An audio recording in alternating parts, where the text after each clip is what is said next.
রাষ্ট্রপতি নির্বাচনে কি পছন্দের প্রার্থীকে ভোট দিতে পারবেন সংসদ সদস্যরা, নাকি দলের সিদ্ধান্তের বাইরে গেলেই হারাতে হবে সংসদীয় আসন? এই প্রশ্নেই এখন জমে উঠেছে রাষ্ট্রপতি নির্বাচন ঘিরে আলোচনা।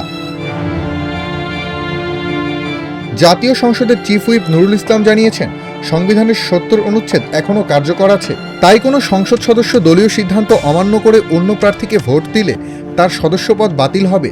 মঙ্গলবার রাষ্ট্রপতি নির্বাচন নিয়ে প্রস্তুতিমূলক সভা শেষে সংবাদ সম্মেলনে তিনি এসব কথা বলেন। আগামী ২০ আগস্ট দেশের ২৩তম রাষ্ট্রপতি নির্বাচনের ভোট হবে। সংবিধান অনুযায়ী সংসদ সদস্যদের ভোটেই রাষ্ট্রপতি নির্বাচিত হবেন। রাষ্ট্রপতি নির্বাচনে বিএনপি প্রার্থী কে হচ্ছেন তা নিয়ে আনুষ্ঠানিকভাবে কোনো তথ্য জানা যায়নি। চিফ হুইপ জানিয়েছেন, মনোনয়ন ফর্ম জমা দেওয়ার সময়ই বিষয়টি পরিষ্কার হবে। তবে দলীয় সূত্র থেকে জানা গেছে, বিএনপির মহাসচিব মির্জা ফখরুল ইসলাম আলমগীর প্রার্থী হতে পারেন। অন্যদিকে জামায়াতে ইসলামীর নেতৃত্বাধীন ১১ দলীয় জোট কর্নেল অলি আহমদকে প্রার্থী করেছে। বিরোধী দলীয় চিফ হুইপ নাহিদ ইসলাম জানিয়েছেন, তারা নির্বাচনকে বিনা প্রতিদ্বন্দ্বিতায় হতে দিতে চান না, তাই অলি আহমদকে প্রার্থী করা হয়েছে।